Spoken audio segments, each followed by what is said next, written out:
could in fact be a part of what we know now as this country history of maintaining freedom, union, and what would become emancipation.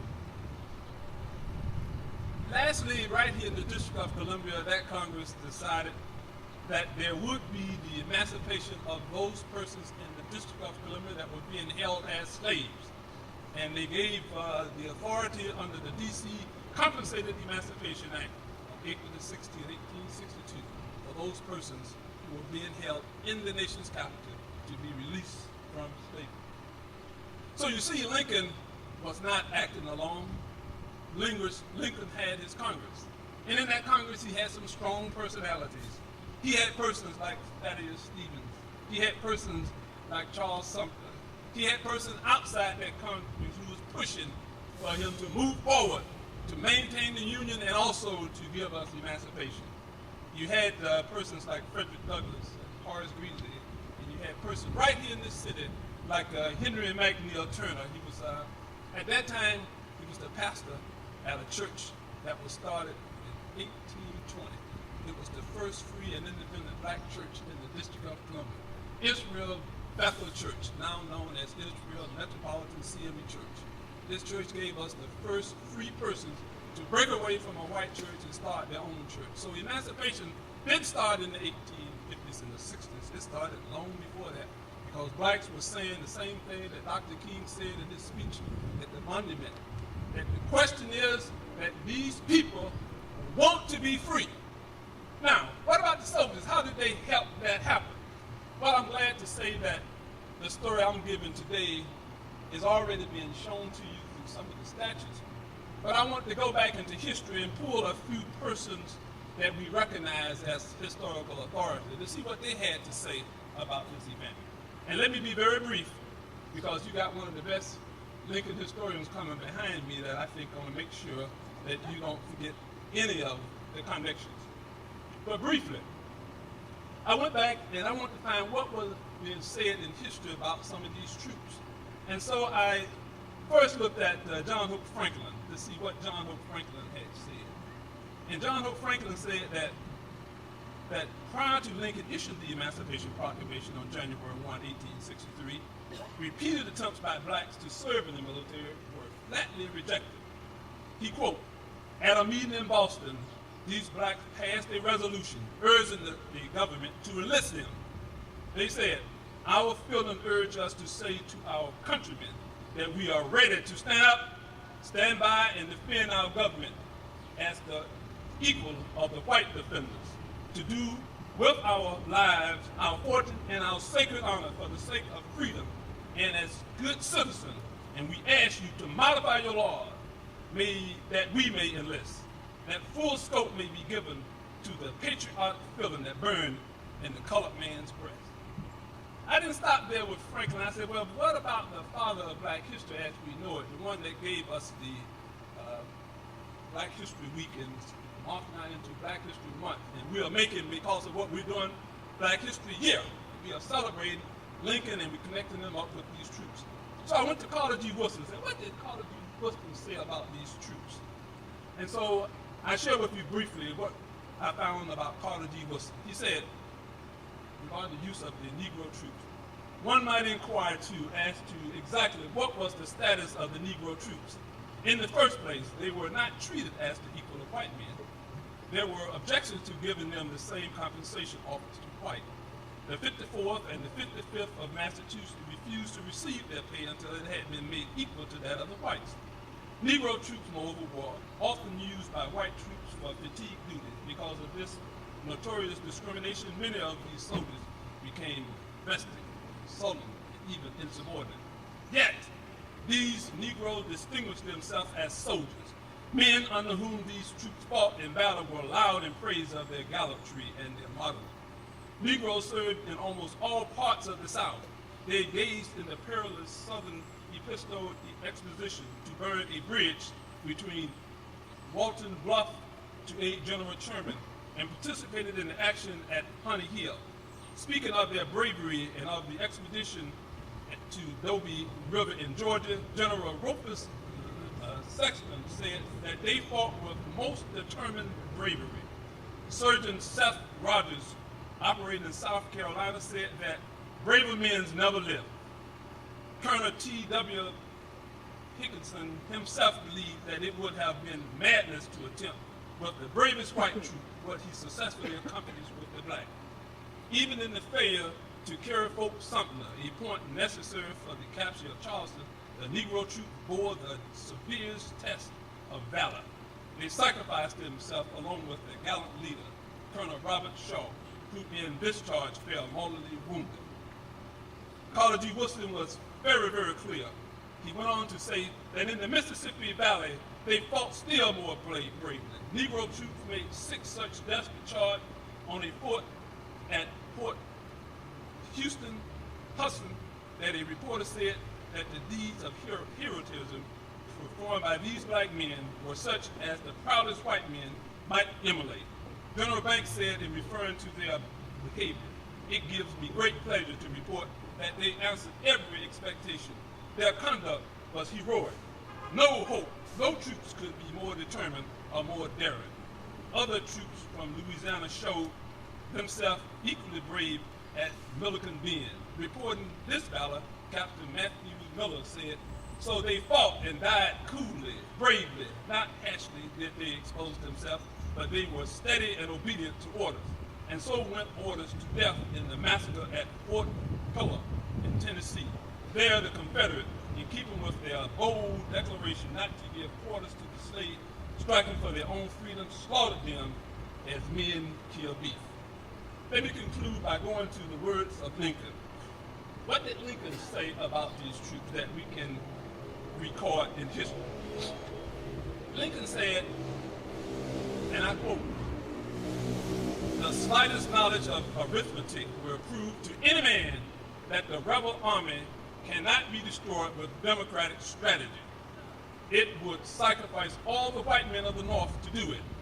There are now in service of the United States near 200,000 able-bodied colored men, most of them under arms, defending and acquiring Union territory.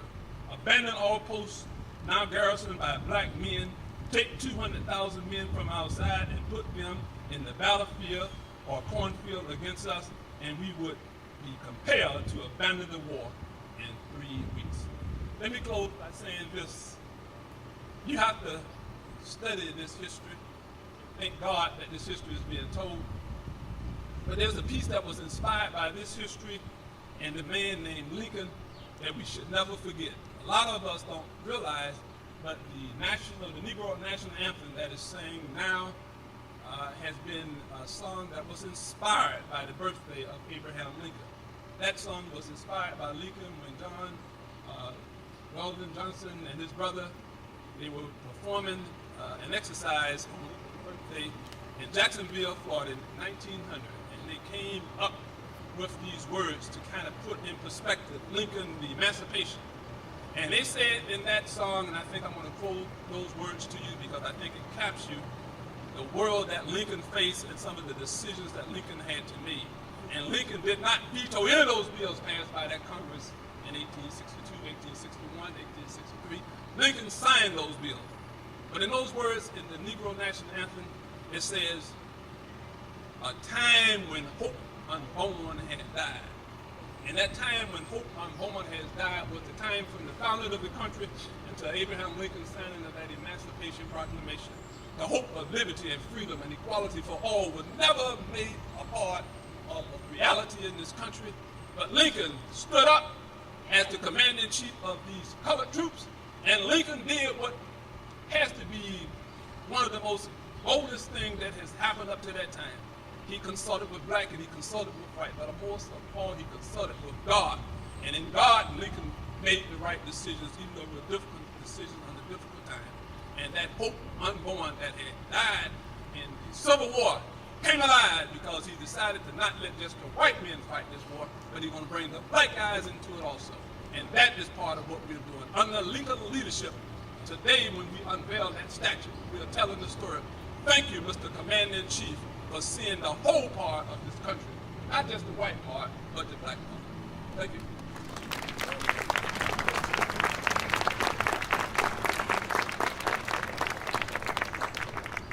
the Lincoln Group and the Civil War Roundtable of DC were kicking around ideas for really connecting with Lincoln today, we came up with an idea.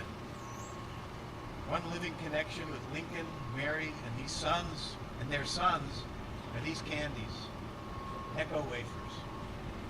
Now why is that? They're the oldest candy in America, dating back to 1847. Some people hate them, some people love them. I love them. They were very popular with federal soldiers during the Civil War, certainly among the USCT, I'm sure. Back then they were known as hubs. So enjoy your Necco wafers. There's a big box of them there. If the kids want some, please take them. You'll enjoy them. They're right there. Our thanks to the New England Confectionery Company for the kind gifts of these candies. Edna Green Medford is a pillar among historians. She is an emerita professor of history at Howard University, where she chaired the history department. She has degrees from Hampton University, my alma mater, the University of Illinois, and a PhD from the University of Maryland, up the road. Among her works is the book Lincoln and Emancipation, certainly topical for today's program. I'm proud to say that she is a member of the Lincoln Group of DC, which has named the fellowship we award to a Howard history student in her honor. And now, Edna Green Medford.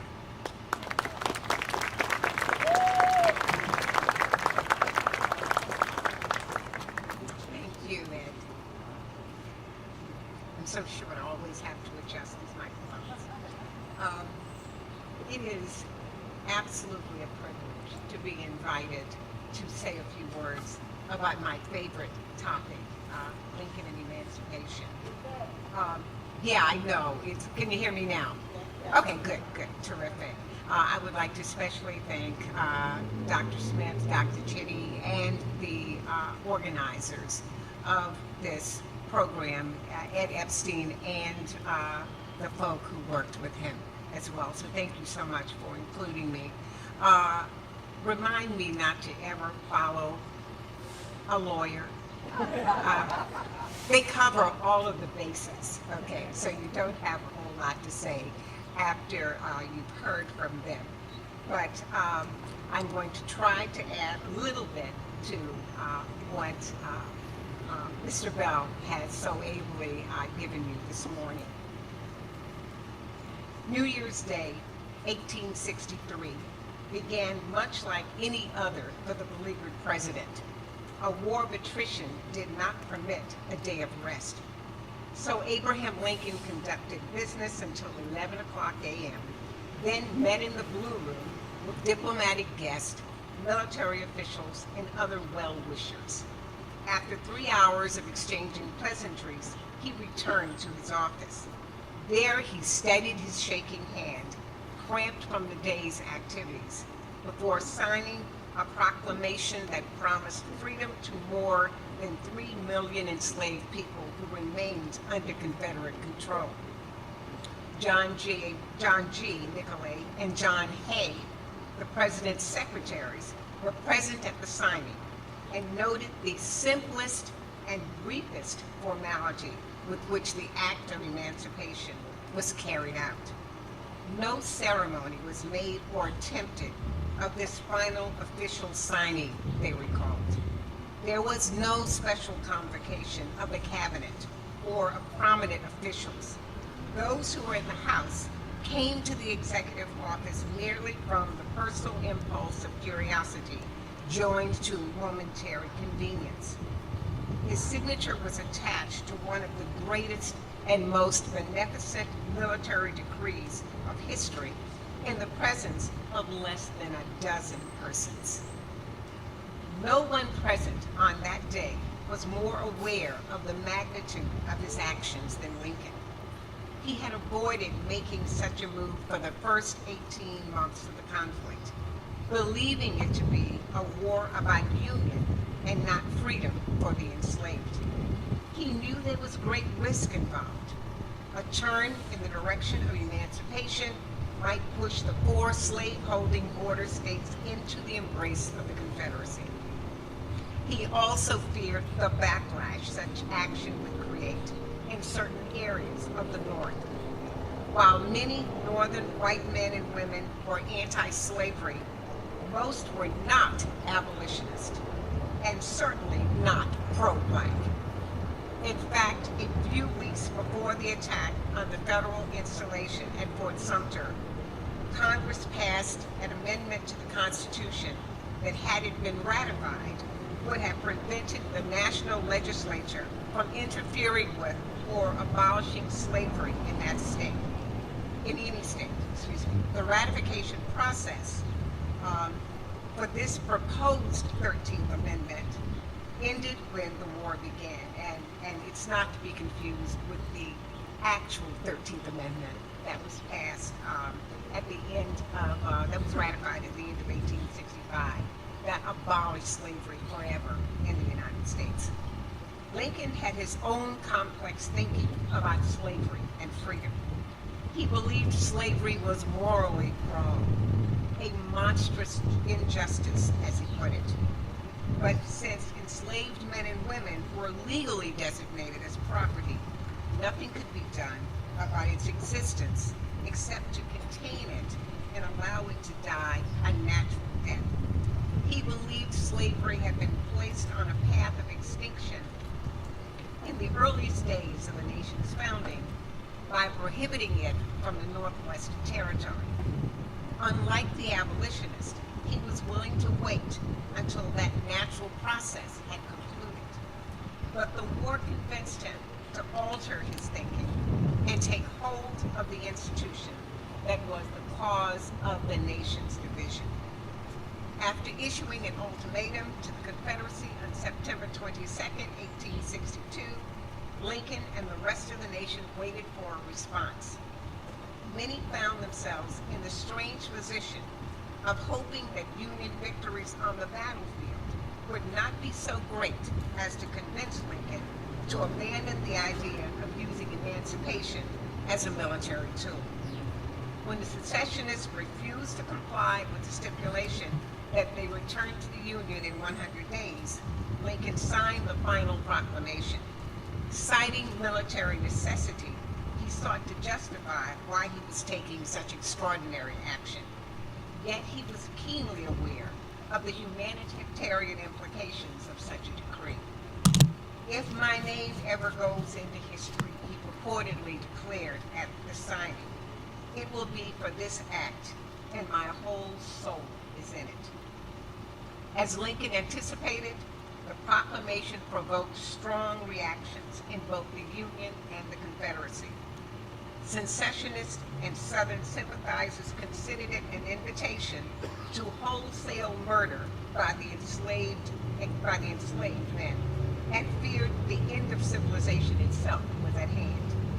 In the North, it was embraced by some as a revolutionary document that would correct a wrong perpetrated against humanity and remove the stain on America's character. Others criticized it as an assault on property rights that had been enshrined in the Constitution.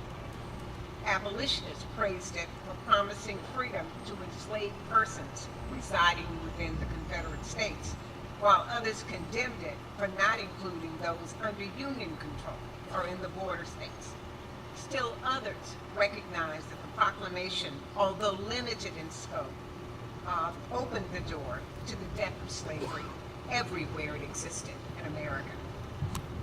The people most impacted by it, the enslaved, greeted the news of their deliverance with unbridled joy when it was safe to do so, and with hidden glee when it was not.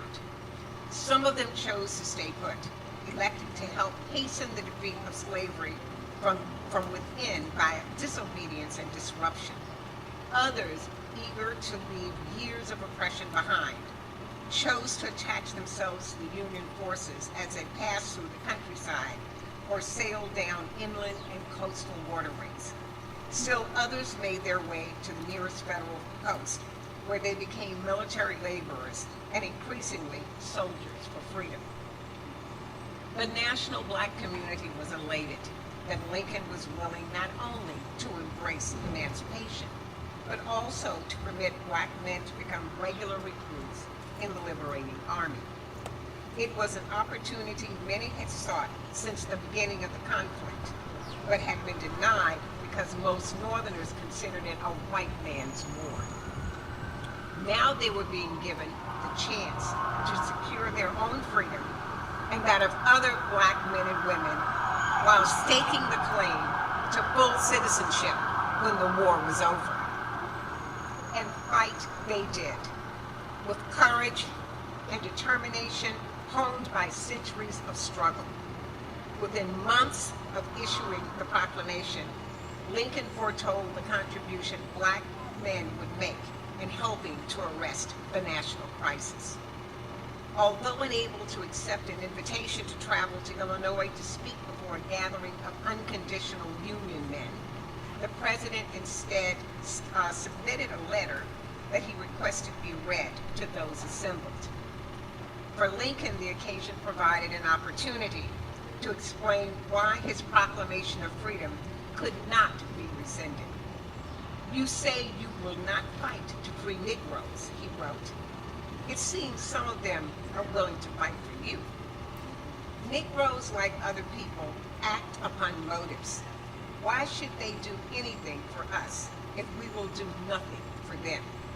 If they stake their lives for us, they must be promoted by the strongest motive, even the promise of freedom. And the promise being made must be kept." Then turning to what he hoped would be a not-so-distant future when the war would have ended in Union victory, he predicted that, quote, "There will be some black men who can remember that with a silent tongue and clenched teeth and steady eye and well-poised bayonet, they will have helped mankind onto this great consummation, while I fear there will be some white ones unable to forget with malignant heart and deceitful speech they strove to hinder it." At one time, perhaps even today, it was popular to argue that the proclamation did not matter, that it was little more than an ineloquently written pronouncement of a military objective. As the narrative went, for months, Lincoln proceeded cautiously, while Congress and the enslaved people themselves steadily advanced the cause of freedom. And when he did act, it was directed toward a population over which he had no control. What is lost or missing in this narrative is that it's what the decree meant to enslaved people. As one would expect, they cared less about Lincoln's motivations or his hesitancy to implement a plan of emancipation than they did about how this promise of freedom would impact their lives. They saw in the document the potential to realize their dreams of living with dignity and garnering respect. They would be able to legalize their marriages, provide for and educate their children and themselves, excuse me, and secure protection for their families. They would have the freedom to come and go as they pleased and to labor for a just compensation. They hoped to be able to acquire their own land and work it without anyone's intervention or oversight. In short, they expected to be treated like the Americans they were. The proclamation emboldened both formerly enslaved men and the freeborn to press for full citizenship.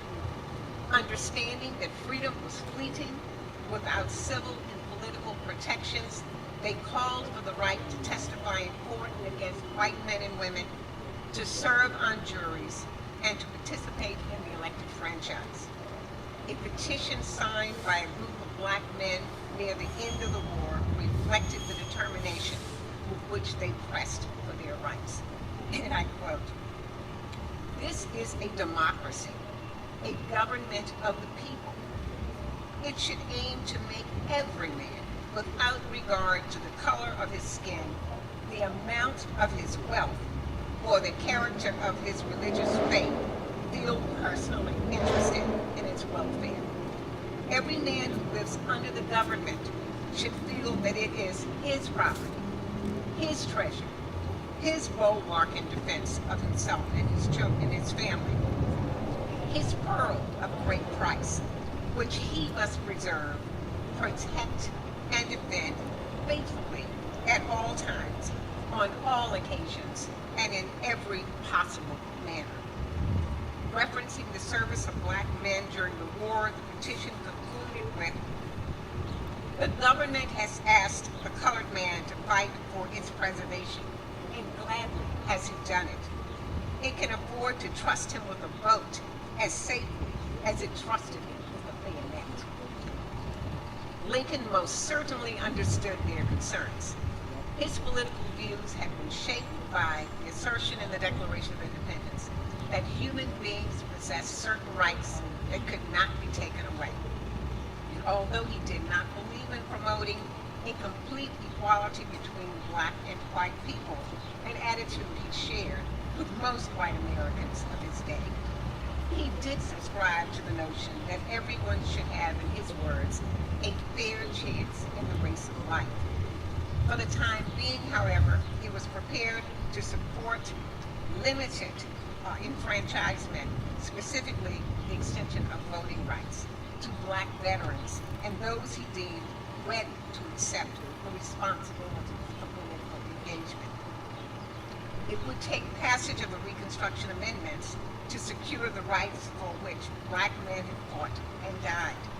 And even then, the struggle continued for more than a century as violence, legal and extra-legal challenges eroded hard-won gains.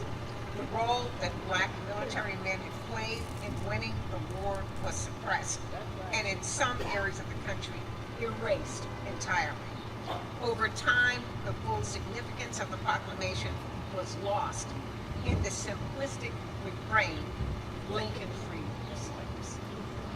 The success of every president since Lincoln has been measured by his leadership abilities, especially his efforts to bring disparate groups together, to mend and strengthen the national bond, and to ensure justice for all Americans. Few have come close to measuring up. Not that he was perfect. He was undeniably a man of his times, with many of the prejudices and sensibilities ascribed to that era. Yet he was able to transcend his imperfections and do what he believed was in the best interest of the nation. As we commemorate his role of opening the door to securing the freedom of enslaved black men and women, let us remember that few of us accomplished great things in isolation. Black people needed Lincoln's action to advance the cause of freedom. In turn, Lincoln needed black military men to help the cause of union. It is fitting that his statue rests in front of the facility that recognizes that partnership. And as we draw closer to the 250th anniversary of the Declaration of Independence, the document which helped to shape his thinking about slavery and freedom, let us also remember that the democracy which grew out of the Declaration, however limited it may have been at the beginning, deserves the chance to continue to move the nation toward that more perfect union that Lincoln envisioned and the black soldiers and sailors demanded.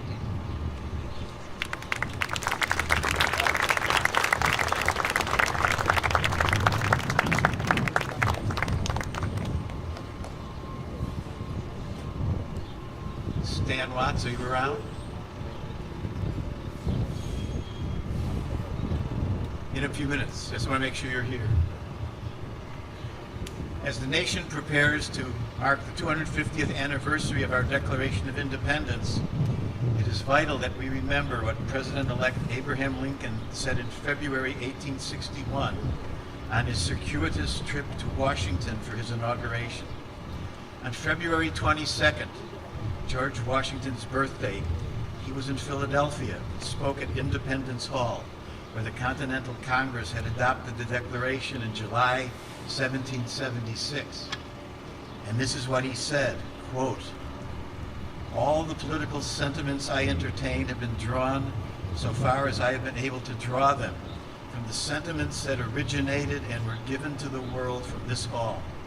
I have never had a feeling politically that did not spring from the sentiments of the Declaration of Independence, unquote.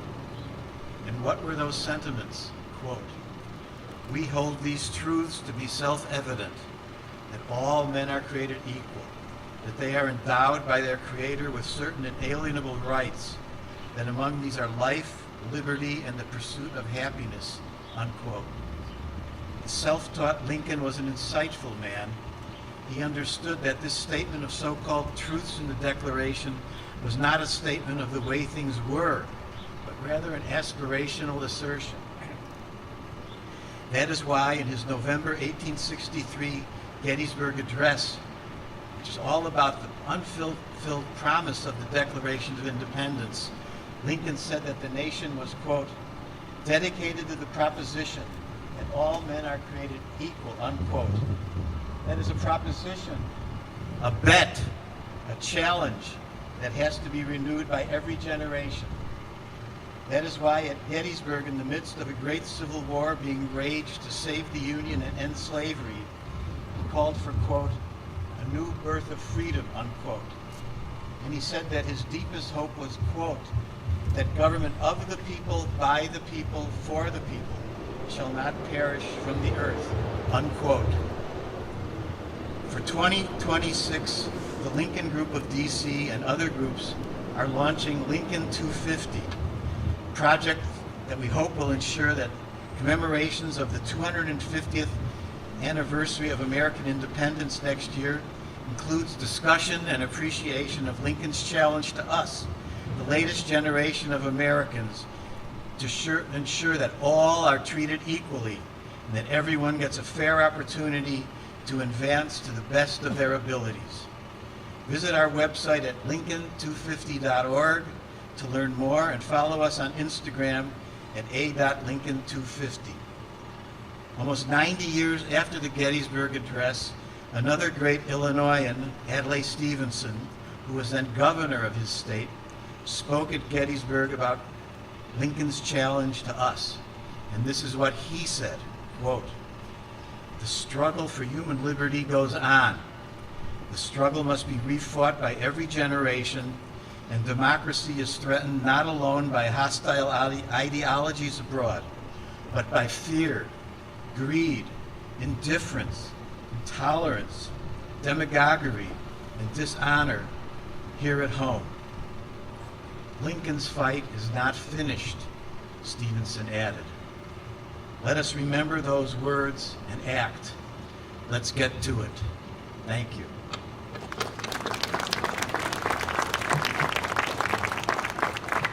Thank you. And now it is my special privilege, he keeps disappearing, to introduce the artist, the sculptor, who created the impactful, powerful, moving statue we dedicate today. Stan Watts is a modest fellow, but he's a master of the bronze sculpture art. In addition to Lincoln, his subjects have included Rosa Parks, Helen Keller, Nikola Tesla, and even the legendary racehorse Seabiscuit. Please stand up and take a bow. Want to say a few words? No.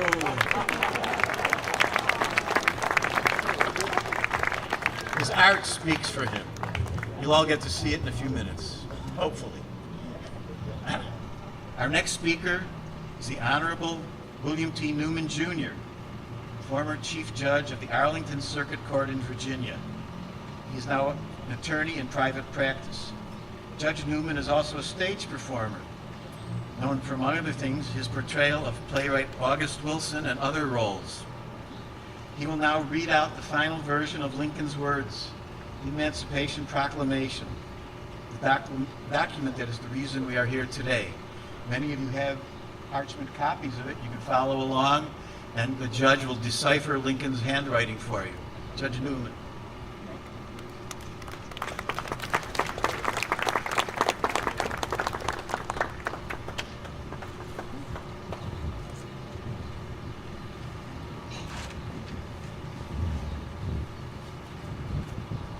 By the President of the United States of America, a proclamation.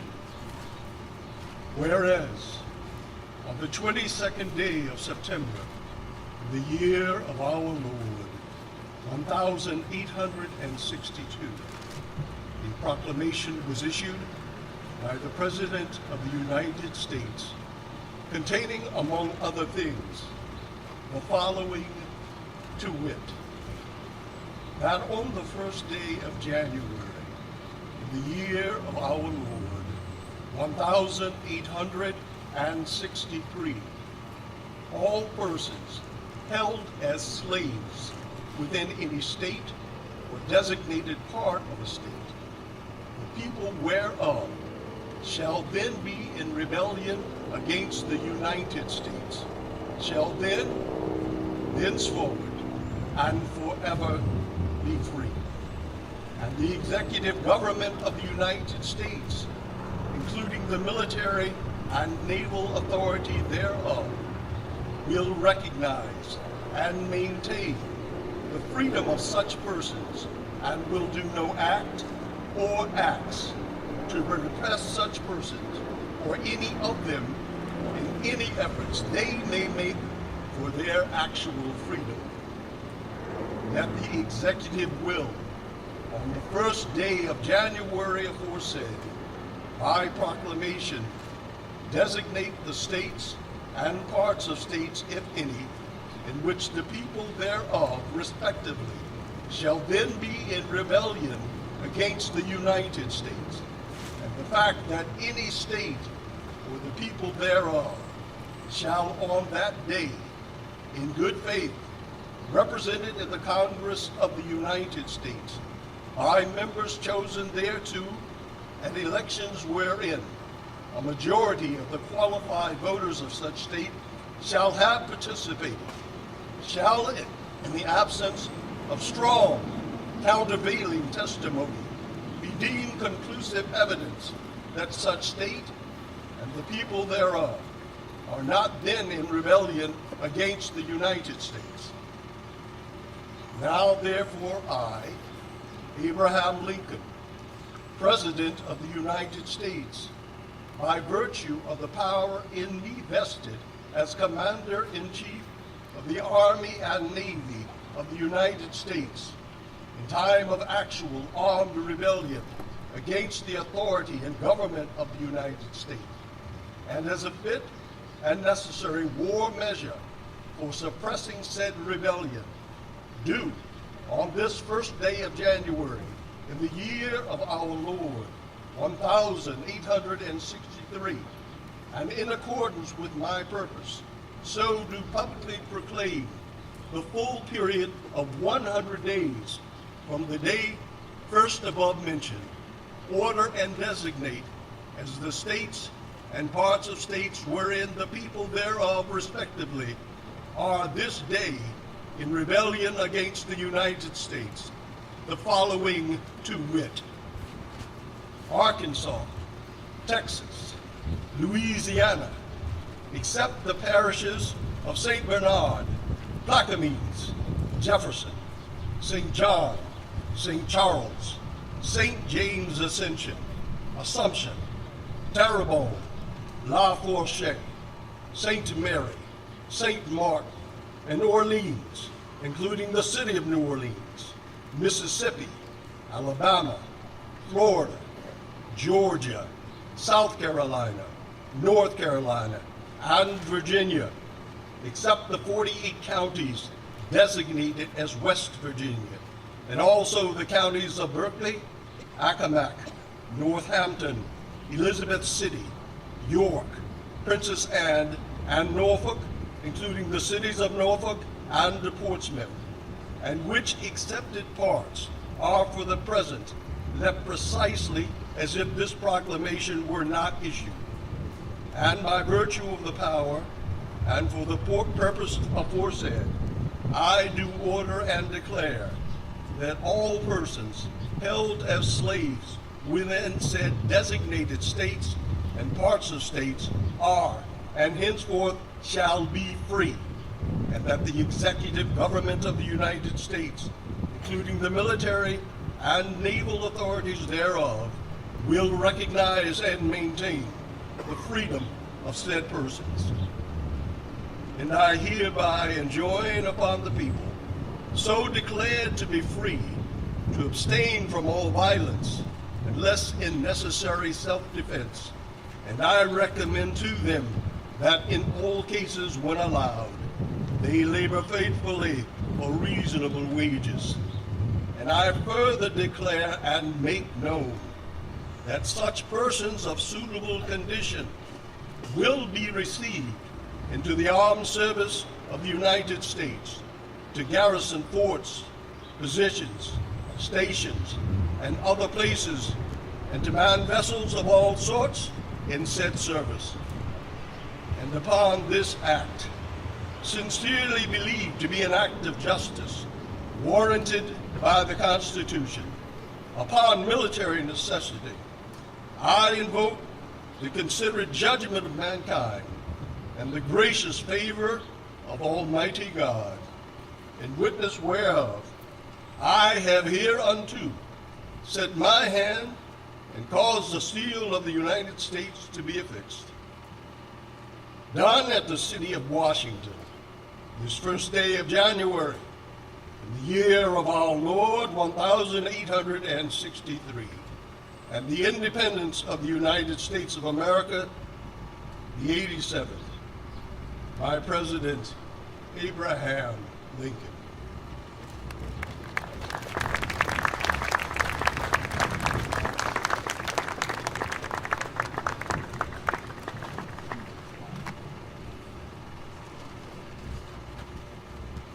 It's hard to make the Emancipation Proclamation sound dramatic, but don't you think Judge Newman did it?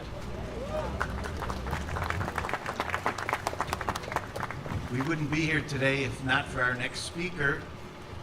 Dr. Frank Smith is a force of nature, single-minded, tireless, willing to delve into the smallest details of a project, and don't say no to him. Without him, no African American Civil War memorial and no museum, which will be open on November 11th. Probably no U Street African American Civil War Memorial Station, and no entrance right here by the museum. A four-term member of the DC City Council, a civil rights pioneer and community organizer. He attended Morehouse College in Atlanta and later got a PhD from Union Institute in Ohio. I am proud to call him a good friend, Dr. Smith.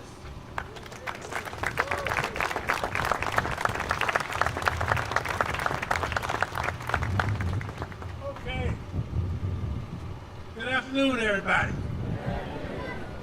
Thank you for coming out today to pay tribute to one of my favorite presidents. I've been in Washington a long time. I've seen a lot of presidents. Some of them were better than others. Some of them were much better than others. And some of them were worth talking about, some of them aren't, except in disparaging ways. But thank you all for coming to help us pay honor to President Abraham Lincoln.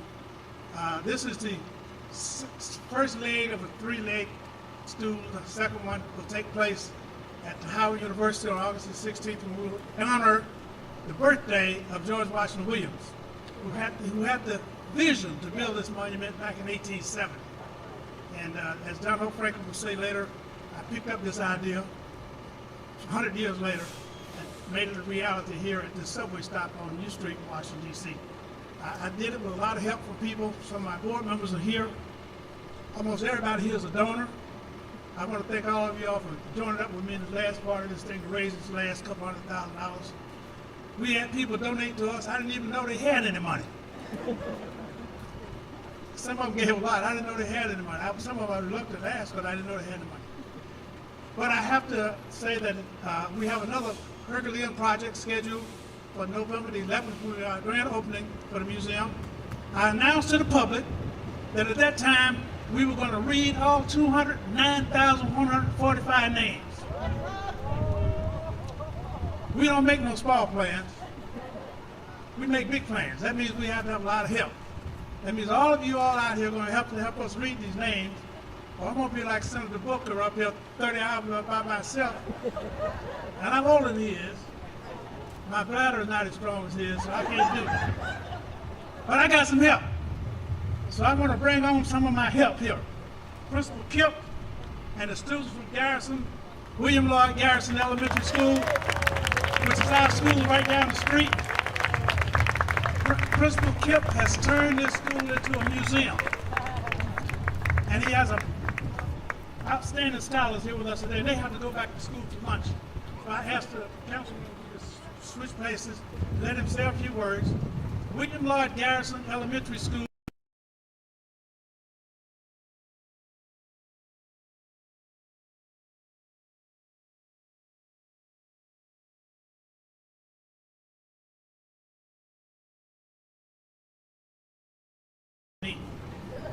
Thank you, Frank. Thank you, Brianne, for your flexibility. I know you're busy too. Good afternoon, all. Is it afternoon yet? Just about. Good afternoon, all. It's an honor to be with you and to represent the fantastic fourth grade and the wonderful Wildcats of Garrison Elementary School that you see in front of. Let's get a hand clap for them. They've been patient back there in the sun, and they're getting hangry before lunch. So we're gonna be real short and sweet, and then let you to the rest of the program. But it's a particular honor to be here because, as Frank mentioned, our school is only a block down Vermont Avenue at the corner of S Street, 11th and S over to 13th. And it's named, as Frank mentioned, for William Lloyd Garrison, the seminal abolitionist. And we consider that an honor to carry on that work each day in how we do school. Abolitionism that removes barriers to any of our children and families thriving. If you can close your eyes and open your mind's eye, the gentleman sitting there about to be unveiled under that tarp would awaken each morning in a bedroom at the Lincoln Cottage up Georgia Avenue at the old Soldiers' Home, still there. And he did some of his drafting of the Emancipation Proclamation in an upstairs desk at the Lincoln Cottage. And then he would get on his horse every morning in the summers when it was hot downtown by the White House, and he liked the cool breezes on the hill. And Wildcats, Abraham Lincoln would ride his horse down what was then the 7th Street Turnpike, now Georgia Avenue, and he would hang a right here on Vermont Avenue, and he would ride right down this road that you're standing in front of. And some days, Walt Whitman, the famous poet, would be on his front porch and would wave to Lincoln. Lincoln would tip his stovepipe hat to Walt Whitman. And on at least 2 occasions, he stopped at the corner of Vermont and 11th and S Streets to visit, someone mentioned earlier, contraband, to visit a so-called contraband camp of several thousand families who had liberated themselves and followed the Union Army north to freedom in Washington. It was then known as Camp Barker, and it's now the site of Garrison Elementary and our playing field. And so these are our historical roots, and it's a through line that we try to honor each day in how we do school. And abolition at school has never been more important than it is right now. Right now, this is the work. Lincoln told us that a house divided cannot stand, and our house has rarely been as divided since 1865 as it is today. So, Wildcats, the school you inhabit and the world you will inherit needs you to be emancipators and abolitionists and fighters for truth and light, as Lincoln was, as Douglas was, as Garrison was, as many of you have been. When it's dark, as it feels at times these days, let's remember what Lincoln reminded us, and let's summon those better angels of our nation, of our nature, to continue moving towards the more perfect union that he envisioned and that our children deserve. Thank you for your time and for your attendance today. Thank you, Frank, and to the museum team. We can't wait to see this new neighbor of ours right up the street, and we wish you well. Thank you.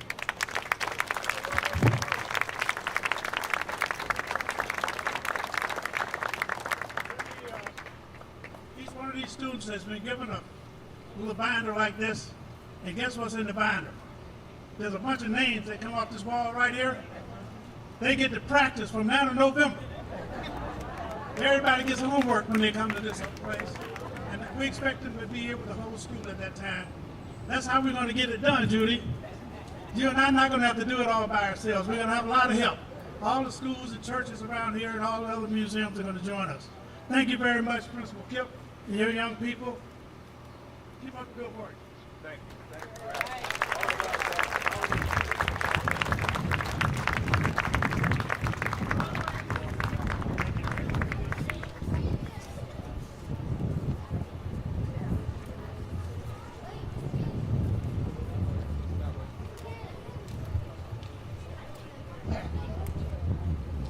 Okay, we're about finished with our program, but we can't close out today without me saying thank you to some people who've been so good and important to us.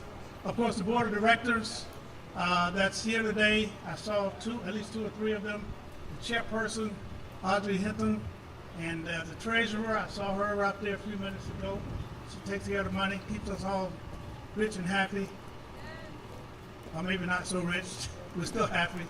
And of course, Robert, you heard from him earlier. And also we have created something called a Director's Circle of 100. And the Director's Circle had to raise money, to give money themselves. To get on, you had to pay to get on this committee, $2,000. And then you had to raise money. I need help. I believe in help. My preacher preached a sermon about that one time, about help. So I want to thank all those people. And then I want to particularly thank my Ward 1 councilwoman, Brianne Nadeau has been the councilman from Ward 1 now for, I think, 12 years or so.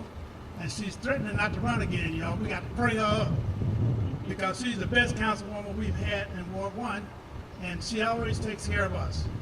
It costs about $8 or $10 million to build this, something like this. And as grateful as I am for all the chicken dinners we sold and all the barbecue plates and fried fish I had to eat to get here, we were not going to raise enough money doing that. So we needed some help from the city government. This has been our warrior in the city. She has stood up for us. She worked hard for us. We never asked her to do something that she didn't try to do. And that's a blessing, you all, because you can't do this without a lot of help. And so she took a few minutes out from the council today to come down here and talk to us.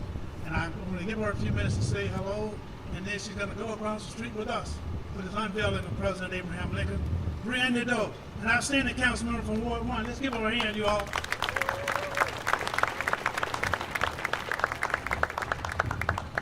Thank you so much. I always say that Dr. Frank Smith is my favorite Ward 1 council member. And I want to acknowledge we've got some ANC commissioners here. If y'all could raise your hands in the back, because I don't know everybody who's here, but yes, and some former ones too who've been on this journey with us. Excellent. It does take the whole team to get us where we are today. You know, Dr. Smith makes this look so easy, doesn't he? Just brings all these people out and they say nice things and there's music and it's like it was always destined to happen. But those of you who have been a part of this know that it's been a struggle every step of the way, and it is a blessing that we've reached this point, this unveiling of this incredible representation of President Lincoln signing the Emancipation Proclamation. And it's also no mistake that we're doing it right here in this special part of the city that has always meant so much to the African American community. Not only are we here right in front of the memorial and across from the museum, we are next door to the Prince Hall Lodge. We are down the street from Industrial Bank and Lee's Flowers and Ben's Chili Bowl and all of these institutions that would not exist but for President Lincoln. At this site that would not exist but for Dr. Smith. So I am humbled to stand here as the current Ward 1 council member, but maybe not the best one that ever existed, because that award goes to him. We are steps from where 209,000 black soldiers are etched in stone, men who answered the call to fight for a union that had until that moment denied them freedom. And this placement of this statue is symbolic and bridges Lincoln's signing of the Emancipation Proclamation with the spirit of freedom that honors the black soldiers that served during the Civil War. Along with the spirit of freedom, this Lincoln statue, unveiled on the anniversary of his preliminary Emancipation Proclamation, reminds us that freedom was not given, it was fought for, demanded, and won through struggle. And I might add that we must continue that struggle to preserve the freedom and democracy of our country at this very moment, while it is under threat. I'm deeply grateful, not only for Dr. Smith, but the Lincoln Group of DC, the Civil War Roundtable, the Loyal Legion, sculptor Stan Watts, and all of those who work here at the museum who made today possible. May this statue inspire generations to come, not just to remember history, but to build on it, to carry forward the unfinished work of justice, equality, and freedom for all. Thank you.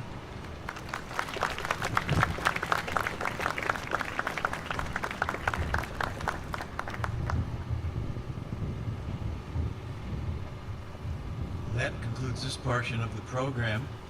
We'll now make our way across the street. Go ahead. Let me take a moment to introduce. We're going to go across the street, and then we're going to walk down to the Thurgood Marshall Center, which is right down the street. Y'all know his name after Chief Judge Thurgood Marshall. And the women are free to putting on something called the Women Who Knew Lincoln. Now I asked for this to be put together, Dr. Medford, because I wanted to see, because there was one woman who lived on the school ground there when she was President Lincoln's cook, named Mary Dines. And I tell a story about Mary Dines. See, when Lincoln first drafted the Emancipation Proclamation, paragraph 8 was not in there. It was not in the first graph.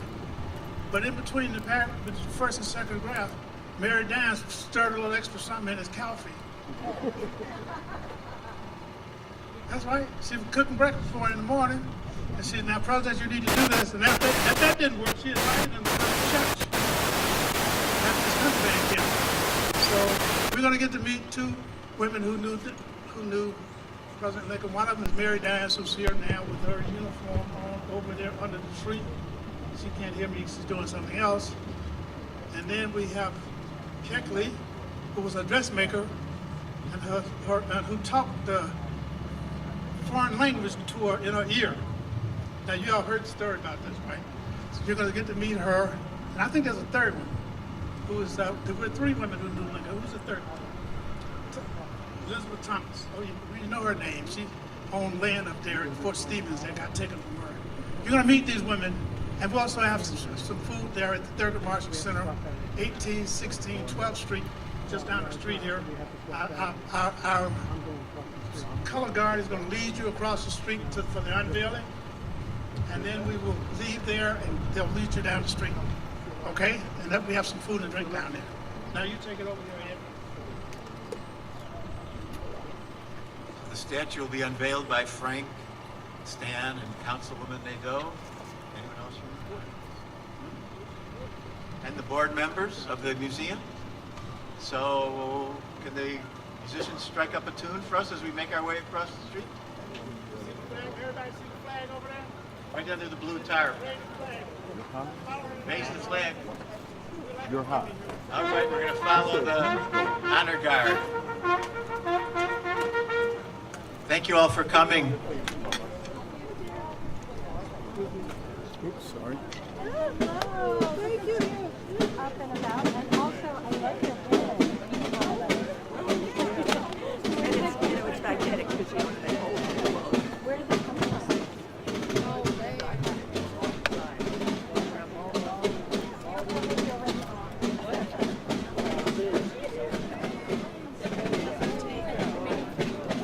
I'm trying to see if anyone I know from I don't know about it. I just know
One, two, two.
People up in here?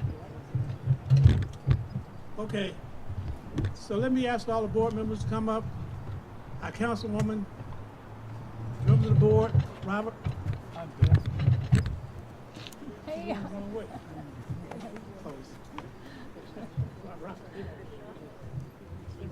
Do you want to come through here? I don't know if that helps. Yeah, because you get by the stairs.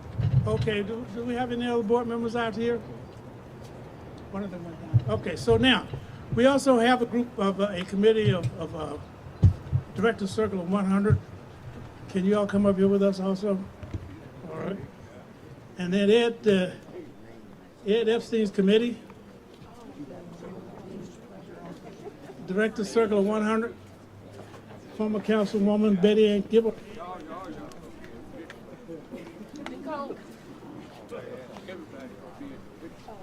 Nicole? Sims? Okay. Now, Ed, it sure was kind of creepy.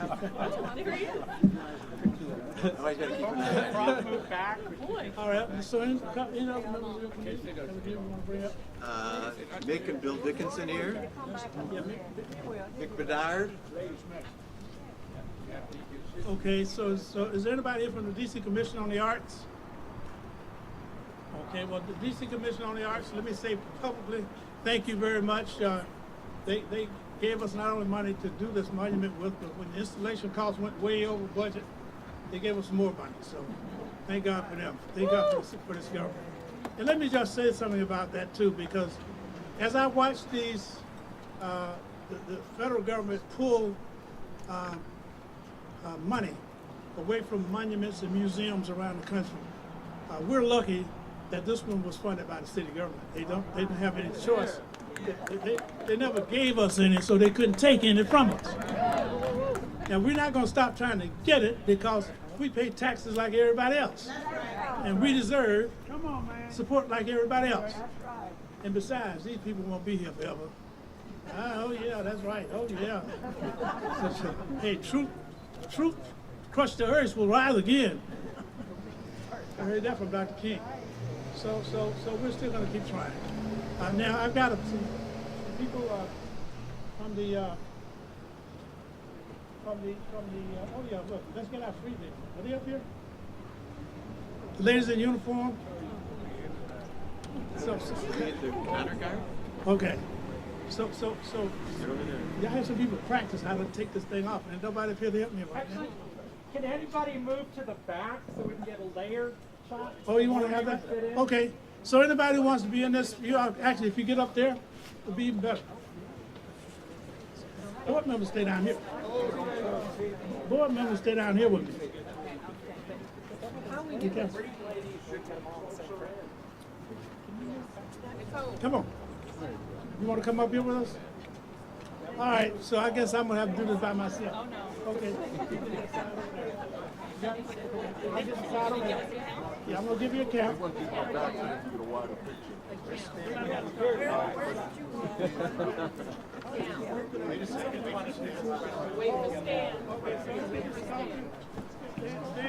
Stand. He's here. Rob. Hold this way. Hold this way. Don't break it.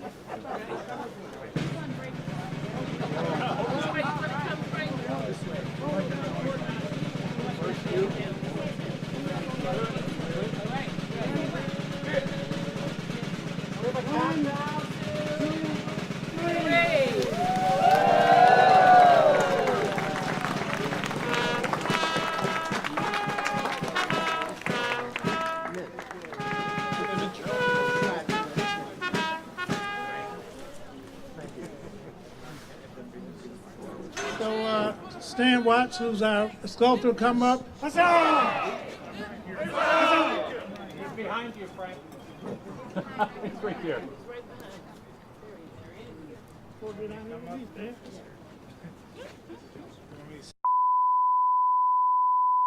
Fantastic artists, y'all. We enjoy very much working with you. I just want to say what an honor and a privilege it is to be here today. And it's a long time coming. These monuments take a while, don't they? But it is my honor. And I really believe that at the end of the day, Lincoln wasn't about war. He was really about peace and bringing peace to this nation. And undoing an unjust thing is a difficult thing. And everybody that died during the war, he felt everybody. So he's a little bit worn out. This is just before he signed it. He waited to sign it so his hand wasn't shaky. He's shaking 100 people's hands, and I guess back then they would get into it and squeeze and so he wanted his signature to be clean, and his signature he's not quite done signing because we're still in the process of equality here in this nation. And so it's an honor to be here. Now after the uniformed persons, after the uniformed people laid a wreath in front of this memorial, I want to get everybody in the photograph. That means some of you got to go up there. Okay, and some people can be down here in the front. Okay, so some people get down here in the front. But we'll line you up. First, let's let the color guard come and install the wreath. Okay. Right. So let them get right. Somebody got to make a little space. Gotta make space.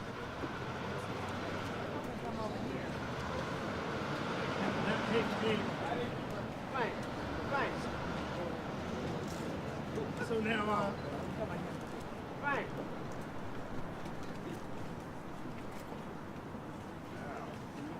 For the President of the United States, Abraham Lincoln.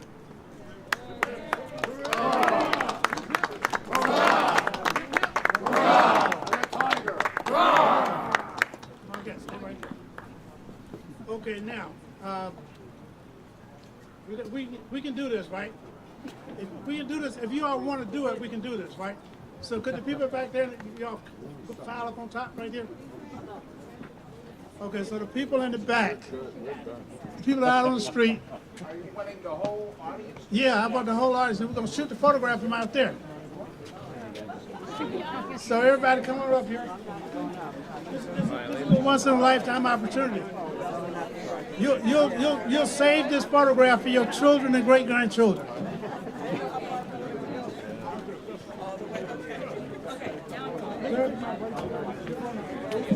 There you go. Get some young people up. Young people, you all come and sit right here.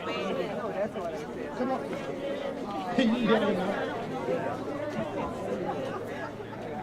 Okay, all of you people. Did we get her? So this is our. Where is Lewis? Roy Lewis. Hey, Roy Lewis. Okay, so Roy is our photographer right here. Roy. I'm done. I'm still going.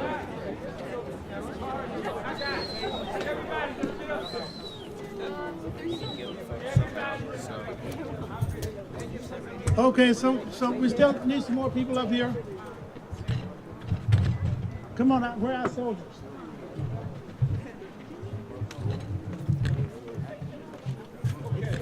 We can do this, y'all. It won't take but 5 minutes. Five Civil War minutes.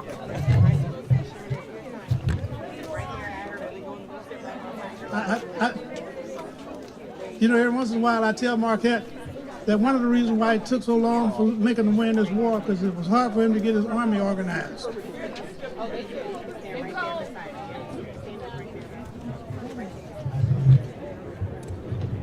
Okay, Marquette, we're going to do hip hooray. Let's get everybody up here. All right. I'm counting down. I'm going to count to 10. And when I get to 10, everybody who wants to be up here got to be up here because he's going to start shooting. 10, 9, 8, 7, 6, 5, 4, 3, 2, 1. One more time. There you go. We got it. Hit my smile, please. Okay, relax. Keep going. Hold on. Got to get the Everybody black jump. and white.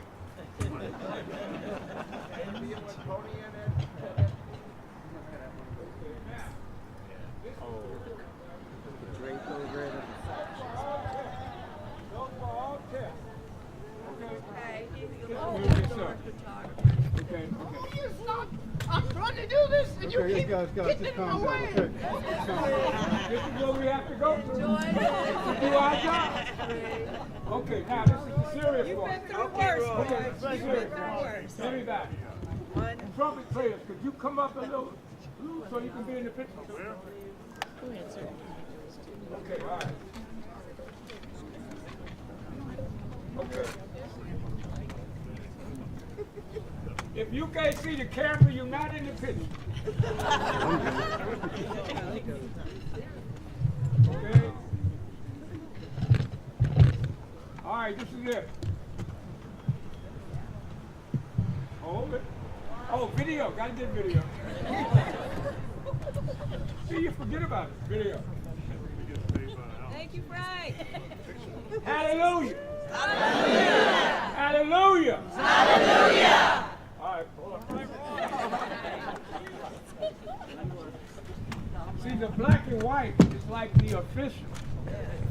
They don't know whether or not the digital gonna be here forever. They say it is, but they don't know. And of course, since it's historic black and white, you need to stand still for 6 minutes while we get the phrase. Yeah, they didn't do many group shots back then. Can I use your lap? Thank you, sir. Now I'm a real photographer. I got a lap.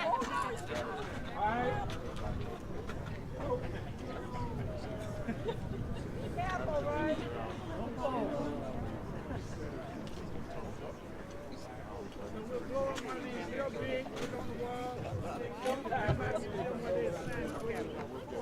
I know.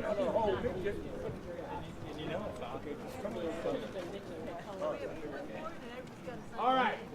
This is the real deal.